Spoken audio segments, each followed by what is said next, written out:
Tardes, soy el doctor Ronald Escalante, soy médico neurólogo del Hospital de Policía y me toca dictarles una clase acerca de los trastornos de los pares craneales. Como bien recordarán, los nervios craneales son 12 y por lo tanto son en pares y están distribuidos a lo largo del tronco encefálico, es decir, a lo largo del mesencéfalo, la protuberancia y el bulbo encefálico, y tienen por característica que cuando se produce lesión de un par craneal, significa que va a haber una lesión del mismo lado, es ipsilateral. Toda lesión de par craneal es lesión ipsilateral. ¿Ok? Bien, vamos a comenzar con el desarrollo de los nervios craneales. El primer nervio craneal es el nervio olfatorio, ¿correcto?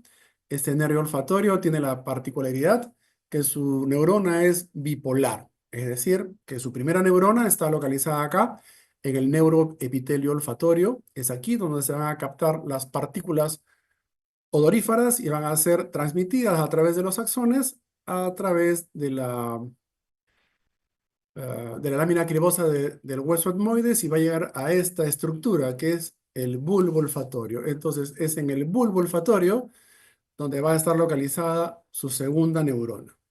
A partir del bulbo olfatorio empezamos a hablar de lo que es la vía olfatoria. La vía olfatoria entonces comienza con el bulbo, el tracto, que están localizados aquí, en la base de los lóbulos frontales. Por lo tanto, cualquier daño, lesión estructural a nivel de la base de los lóbulos frontales o a nivel de los lóbulos temporales, ya sea estructuralmente en el hueso o estructuralmente en el encéfalo, nos va a dar trastornos relacionados con la olfacción. Entonces, la vía olfatoria comienza con el bulbo olfatorio, luego esto se proyecta a través del tracto o cintilla olfatoria y se va a dividir en dos aspectos o en dos partes. Uno es la estría olfatoria medial y la otra es la estría olfatoria lateral. Es esta, la estría olfatoria lateral, la que va a corresponder a el área olfatoria primaria, ¿correcto? Que está localizado acá en el complejo amigdalino y área prepiriforme. Cualquier alteración en estas estructuras anatómicas, ya sea cerebro, parénquima o estructuras óseas adyacentes, pueden originar desorden de la vía olfatoria.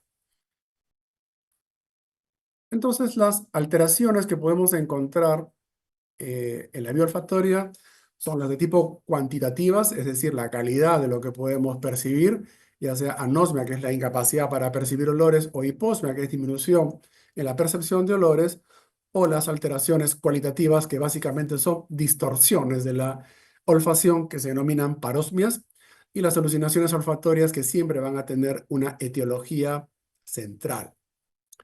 Causas de anosmia, que es la incapacidad para percibir los olores. Tenemos causas nasales, cuando se generan problemas a nivel de los receptores de la mucosa, cuando se generan lesiones a nivel del neuroepitelio, o cuando hay lesión propia de la vía central de la vía nasal. Las otras alteraciones son básicamente las que tienen que ver con parosmia, que son distorsión de la sensación olfatoria por patologías propias del lóbulo o del bulbo olfatorio o patologías nasofaringias. Y las alucinaciones olfatorias, estas siempre van a ser de origen central, que significa que podemos percibirlas cuando, por ejemplo, están dentro de un aura epiléptica, donde la persona percibe distorsión de la olfacción y es seguido de un evento convulsivo.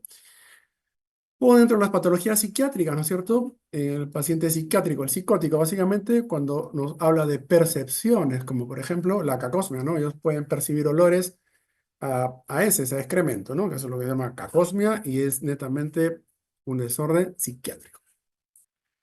El segundo nervio craneal es el nervio óptico. El nervio óptico es un par craneal bastante interesante. Es una proyección del sistema nervioso central, por eso se dice que es una vía cerebral, y este nervio óptico se va a originar acá, a nivel de las células ganglionares de la retina. Todas estas células ganglionares de la retina se condensan acá, en la papila del nervio óptico, y dan forma al nervio óptico que se va a proyectar hacia la parte encefálica.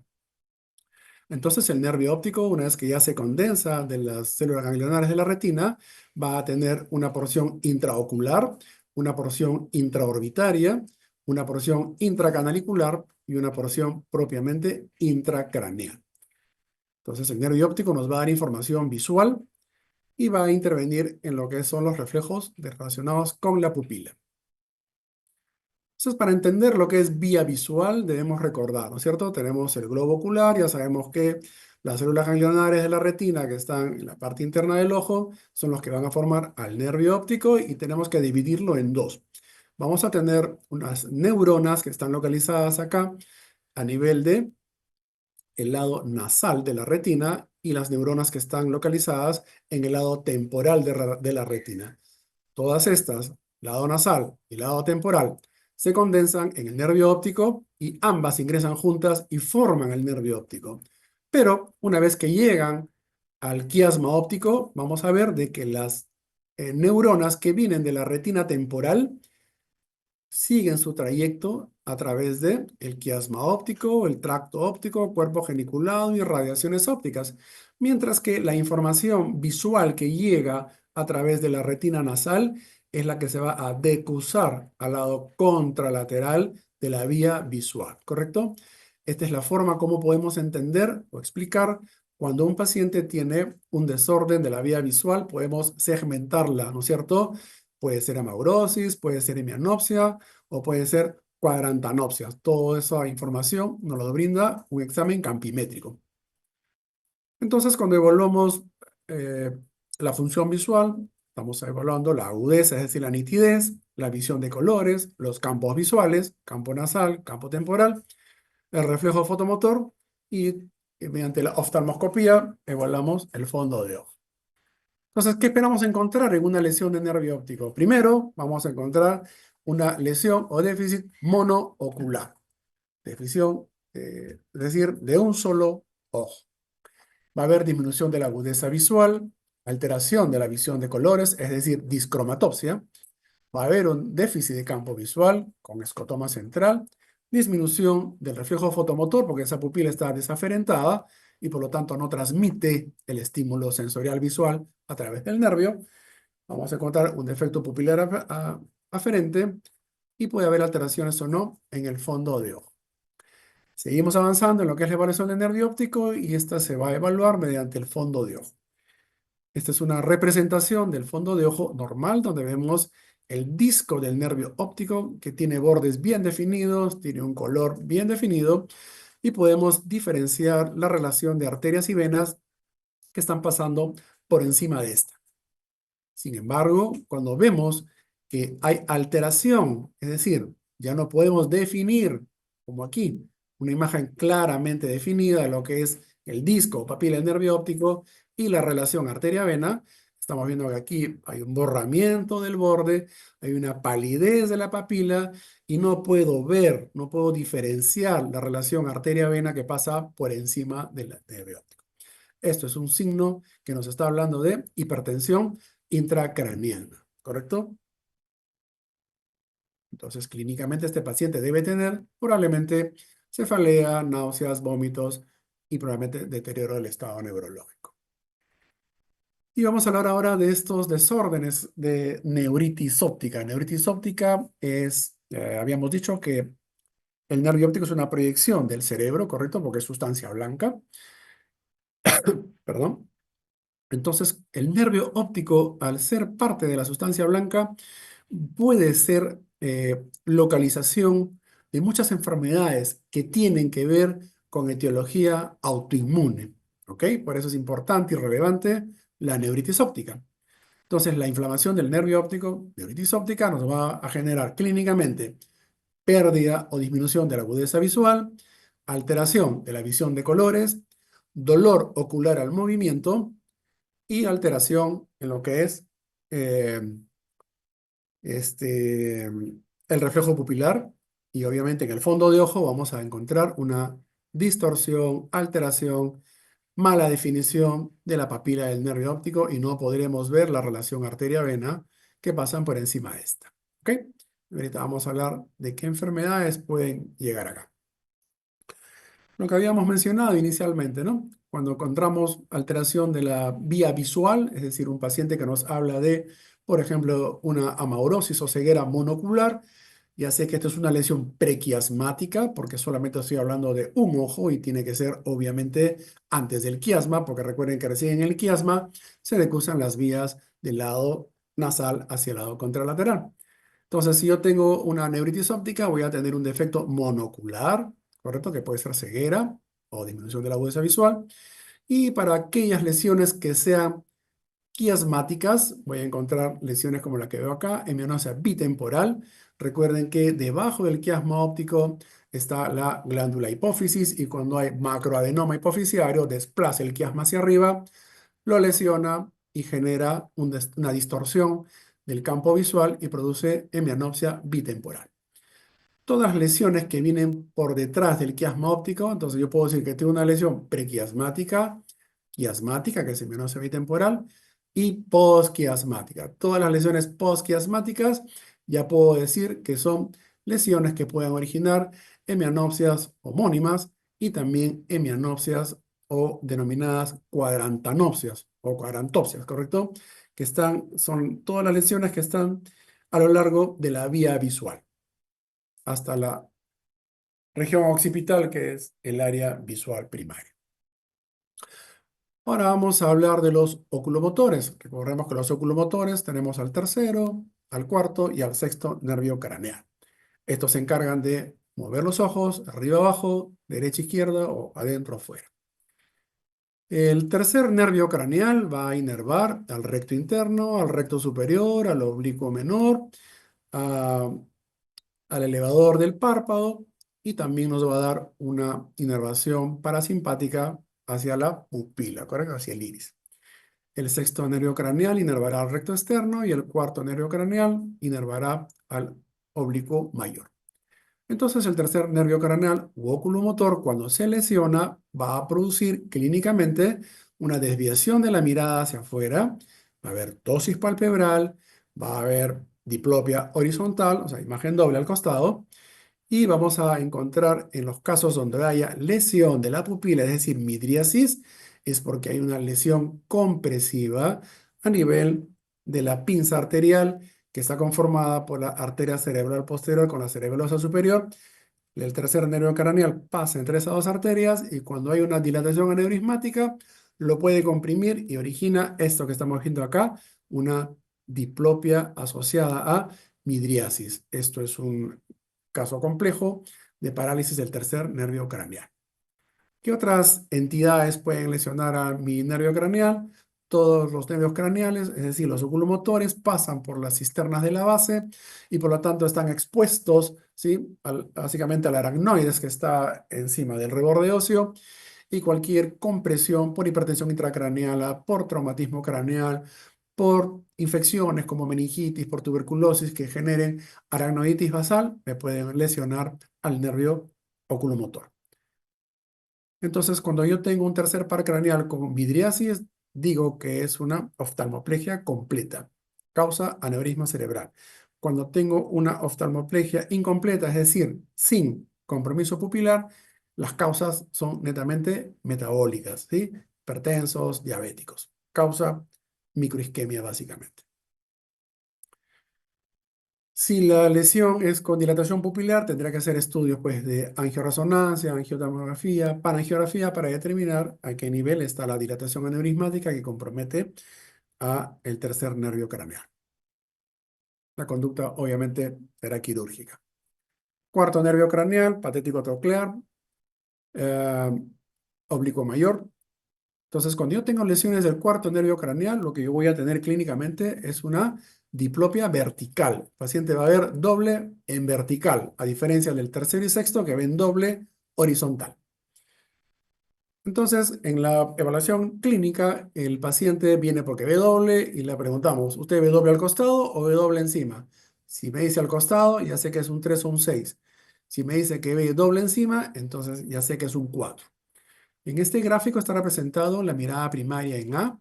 Vamos a ver que el globo ocular derecho está literalmente traccionado hacia arriba, ¿correcto? Cuando hacemos la lateralización de la cabeza hacia la derecha, que es el ojo que está un poco más hacia arriba, vamos a ver que aumenta la elevación del globo ocular. Y cuando lateralizamos la cabeza hacia el otro lado, vamos a ver de que esta elevación del globo ocular se corrige, se nivela, ¿ok? Esto es lo que se llama el test de Bielchowski, ¿correcto? Si lateralizo mi cabeza hacia el lado de mi lesión, automáticamente el globo ocular se va más arriba y empeora mi diplopia vertical. Practico el test, es decir, lateralizo mi cabeza hacia el lado contralateral y la mirada se corrige, se nivela. Ese es el test de Bielchowski. Ahora hablemos de lo que son las oftalmoplegias dolorosas y dentro de estas tenemos al síndrome de Tolosa-Hunt. El síndrome de Tolosa-Hunt es básicamente una oftalmoplegia por un fenómeno compresivo, inflamatorio, irritativo a nivel del seno cavernoso, toda vez que a través del seno cavernoso están pasando los oculomotores y también está pasando en la rama quinto 1 del nervio trigémino. Tenemos que hacer exámenes de resonancia para ver si hay algún tipo de lesión que ocupe espacio, que comprime, o a veces es simplemente un proceso irritativo idiopático y el tratamiento es básicamente esteroides. Quinto nervio craneal es el nervio trigémino. El nervio trigémino es conocido por nosotros porque nos va a dar la inervación sensitiva a el rostro mediante tres ramas, ¿correcto? Vamos a tener una rama oftálmica, una rama maxilar superior y una rama maxilar inferior. Entonces, el quinto 1 o rama oftálmica le va a dar inervación sensitiva a la órbita del ojo, al párpado superior, a la frente, la nariz, la mucosa nasal y a los senos paranasales. Entonces, cualquier alteración de esta rama va a originar dolor neuropático, ¿sí? Por eso se llama neuralgia neuropático, dolor de un nervio. Dolor en salvas, dolor agudo, dolor lancinante. Luego tenemos al quinto 2, que es el maxilar superior. Ese también es un nervio sensitivo puro. Le va a dar inervación a la mejilla, al párpado inferior, a la nariz, al labio superior, a la nasofaringe, paladar duro y blando, seno maxilar y dientes de la arcada dentaria superior. Este es el clásico paciente que va al odontólogo por dolor de muela y en las muelas o en la dentadura no tiene ninguna infección, inflamación y a veces entran a procedimiento incluso dental, extracción de pieza dentaria y el dolor sigue. El dolor sigue porque obviamente el problema no es la dentadura. Quinto 3 es el nervio maxilar inferior, es un nervio sensitivo motor y este va a inervar al maxilar, el mentón, el pabellón auricular, el carrillo, que es la parte interna de la mejilla, y los dientes de la arcada dentaria inferior. Entonces, la clínica aplica igual que el criterio anterior. Entonces, ¿qué cosa es neuralgia, dolor de este nervio? Implica dolor paroxístico, agudo, intenso, lancinante, eléctrico, penetrante. Suelen ser dolores discapacitantes, ¿correcto? No hay una edad para esto. Y las ramas más frecuentes que se comprometen son el quinto 2 y el quinto 3, o sea, las ramas maxilares. He visto también neuralgias con rama oftálmica. Estos dolores se van a desencadenar por maniobras gatillo, es decir, maniobras que hacen que se exacerbe o se irrite el nervio, como por ejemplo comer, cepillarse los dientes, bostezar, entre otros, ¿no? Pero ¿cuál es la característica? Que se genera un dolor muy, muy agudo. En algunos casos se puede demostrar que puede haber una compresión neurovascular a nivel del tronco encefálico y eso puede ameritar un manejo quirúrgico. En otros casos, simplemente no hay forma de demostrarlo, simplemente es una forma idiopática, ¿no? Hacemos estudios neuroradiológicos, neurovasculares y no encontramos la etiología. Luego tenemos al sexto nervio craneal, que es el nervio motor ocular externo. Este va a inervar al recto externo y su lesión hace que el globo ocular se vaya hacia adentro porque está traccionando el recto interno del tercer nervio craneal. Entonces, este es una causa de diplopia horizontal, al igual que el sexto nervio craneal. Luego vamos a hablar acerca del séptimo nervio craneal, que es el nervio facial. El nervio facial es un nervio motor y también es sensorial. Va a inervar todos los músculos de la cara, incluyendo el platisma o el músculo cutáneo del cuello. La parálisis facial suele ser unilateral.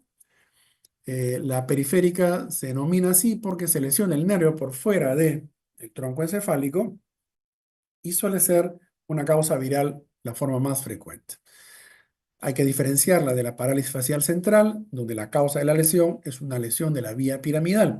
Entonces, en una lesión de vía central solo se altera la comisura labial y debe ir acompañada de un cuadro focal en el hemicuerpo correspondiente. Y cuando es periférica, se va a alterar la musculatura de la hemicara correspondiente con dificultad para arrugar las arrugas de la frente, para poder cerrar el párpado y obviamente gesticular el rostro.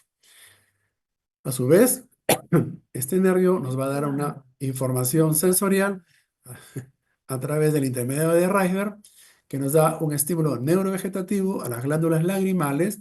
Es por eso que cuando tenemos parálisis facial podemos tener epífora, ¿correcto? Y eso le da el estímulo de esta rama. Luego, también tenemos una ramita que es la cuerda del tímpano que nos va a dar la inervación sensorial a los 2/3 anteriores de la lengua. Es por eso que en parálisis facial también podemos encontrar disgeusia, ¿ok? Entonces, no solamente es el componente motor de los músculos de la cara, sino que puede encontrar disgeusia, ageusia o epífora también, ¿no? Aquí en este gráfico está representado un paciente haciendo la gesticulación, donde podemos ver que la comisura labial está traccionada hacia la izquierda, es decir, su lado sano es el izquierdo y el lado derecho es el que no puede mover. Entonces, clínicamente vamos a encontrar hasta en el 50% de estos pacientes nos reportan dolor detrás de la oreja, ¿sí? Unos 2, 3 días antes de que venga la parálisis. En algunos casos esto no se da. Y cuando se da, la parálisis es inevitable, no hay forma de que esto pueda detenerse. Puede ir acompañado de hipogeusia o disgeusia, cuando se altera este nerviosito que es la cuerda del tímpano. Puede haber hiperacusia dolorosa porque se produce parálisis del músculo estapedio del oído. Y la epífora porque obviamente puede comprometerse esta ramita que es el intermediario de Reiner. ¿Y qué cosa es el síndrome de Ramsay-Hunt? El síndrome de Ramsay-Hunt es un brote de virus herpes a nivel del pabellón auricular, ¿correcto? El nervio facial por vecindad pasa por ahí, por fuera del pabellón auricular, y estas lesiones del brote de herpes a nivel del pabellón auricular por vecindad lesionan al nervio facial y tenemos una parálisis del nervio facial acompañado de un brote de virus herpes a nivel del pabellón auricular. ¿Ok? Síndrome Ramsay-Hunt. Octavo nervio craneal es un nervio sensorial que interviene básicamente en la audición y el equilibrio. Su rama coclear se encarga de percibir la audición y su rama vestibular se encarga de mantener el equilibrio. Sus receptores son los otolitos que están localizados en el utrículo y sacro. Registra impresiones estáticas los otolitos y registra las impresiones dinámicas los canales semicirculares. Y están interconectados con cerebelo, oculomotores y centros espinales y corticales. ¿Por qué? Porque cuando hay problemas de vértigo, existen básicamente dos contextos. Uno es el vértigo periférico, que es el vértigo que evalúa un otorrino. Y ahí tienes al síndrome de Meniere, la neuritis vestibular, los vértigos paroxísticos, toda una gama de patologías propias de lo que se llama vértigo periférico. ¿Cuál es la característica del vértigo periférico? Primero, el vértigo se produce asociado a los movimientos de la cabeza, o sea, los movimientos posicionales, ¿correcto? Acostarme, pararme, girar, me va a originar una alteración de los otolitos que van a estar distribuidos a nivel de los conductos semicirculares y esto me va a originar, recuerden que eso tiene conexión con el tronco, el cerebelo y los oculomotores, por lo tanto, habrá, cuando yo tengo vértigo periférico, la sensación de que todo gira como un remolino, tendré náuseas, tendré vómitos y tendré nistagmus, ¿correcto? Eh, el nistagmus que se produce en el vértigo periférico es un nistagmus horizontal o puede ser horizonto rotatorio. A diferencia del mal llamado vértigo central. El vértigo central es básicamente una lesión del nervio auditivo, ¿sí? Del octavo par craneal, pero que se caracteriza porque la persona pierde la capacidad de mantenerse en equilibrio y coordinación. Entonces, vértigo periférico, lesión del octavo nervio craneal, como podemos ver aquí, hipoacusia, laberinto hiperexcitable, grandes crisis de vértigo, tendencia a la caída, alteración del Varani y nistagmus hacia el lado enfermo. Esa es la característica. Pero este es el punto. Hiperagudo, hiperexcitable, intenso, versus el central, donde no vamos a encontrar la sensación de giro, no vamos a encontrar esta sensación de que las cosas dan vueltas, ¿correcto? Aquí el problema es el equilibrio y la coordinación. Y otra forma de diferenciarlo es mediante el nistagmus. El vértigo periférico produce nistagmus horizontal y horizonto rotatorio. El vértigo central produce nistagmus vertical. Eso es patognomónico de vértigo.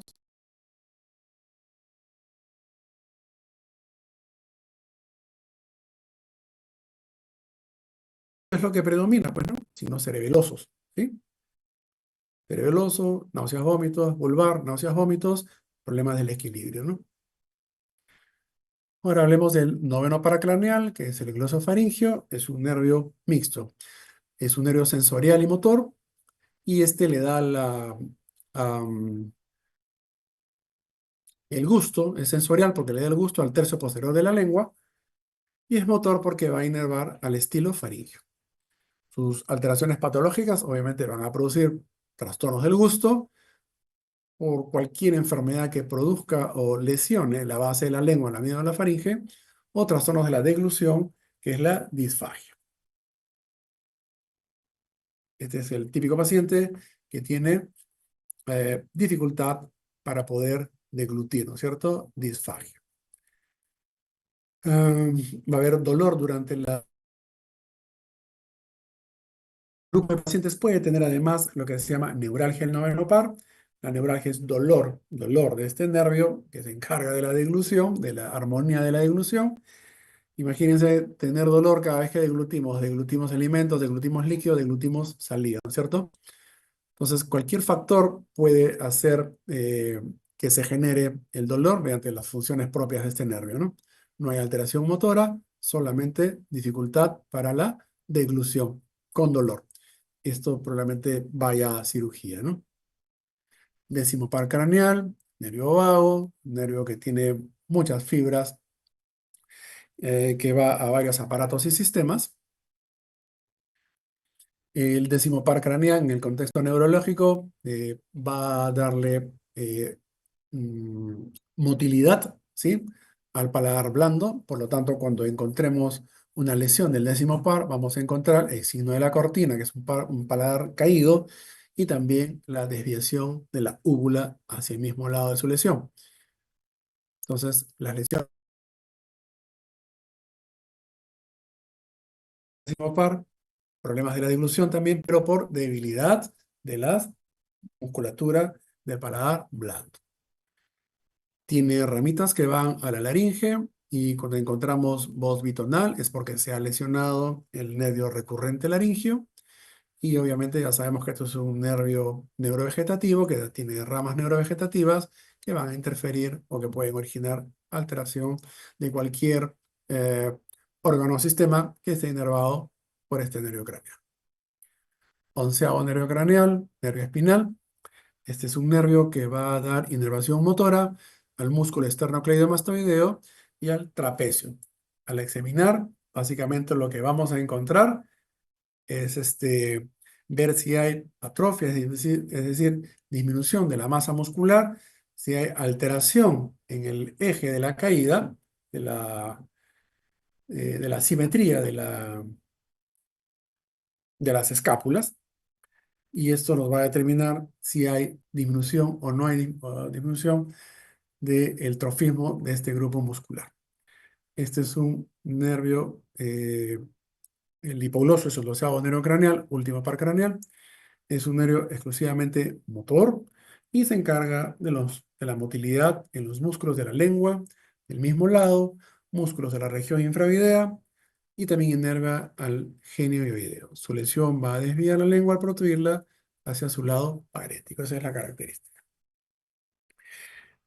Bien, alumnos, esta es la descripción de la, la evaluación y las alteraciones de los nervios craneales, que son 12. Cada uno tiene su particularidad, pero hay que saberlo para poder interpretar. Si tienen alguna pregunta, por favor. Doctor, disculpe la consulta. En el caso del par eh, del nervio óptico, Ok. eh, para poder evaluar,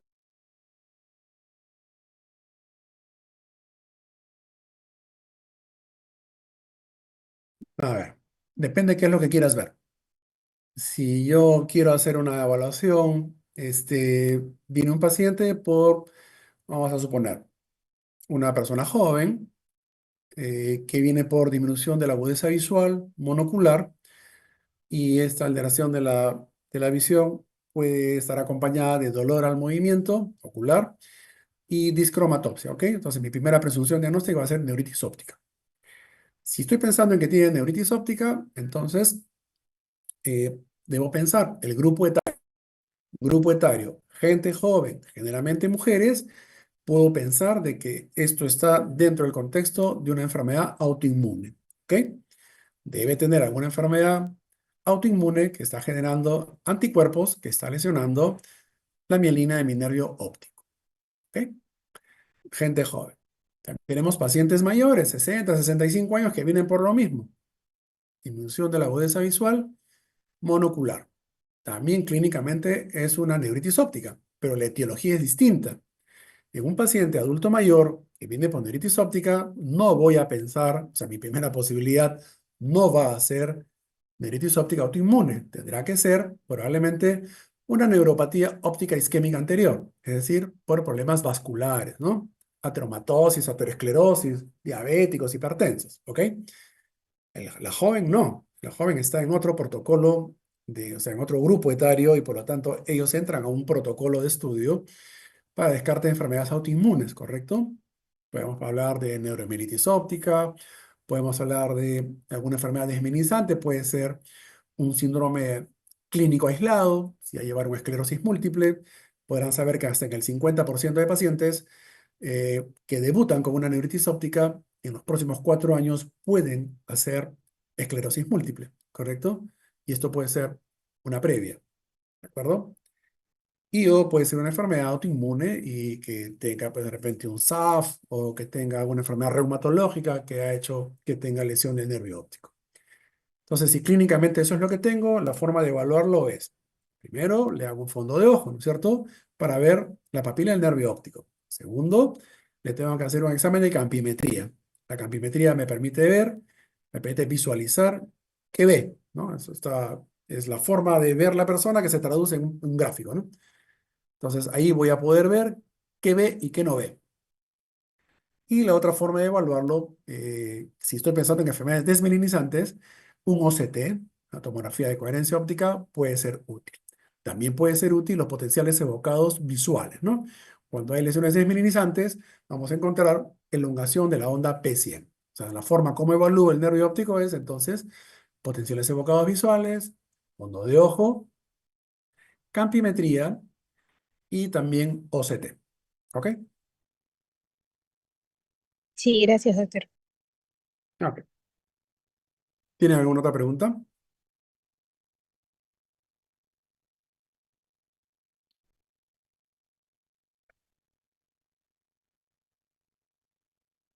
Todo claro, doctor. Ok, listo. Si no tiene preguntas, damos por culminada su clase. Que tengan buena tarde. Gracias, doctor. Buenas tardes. Gracias, doctor. Gracias, doctor.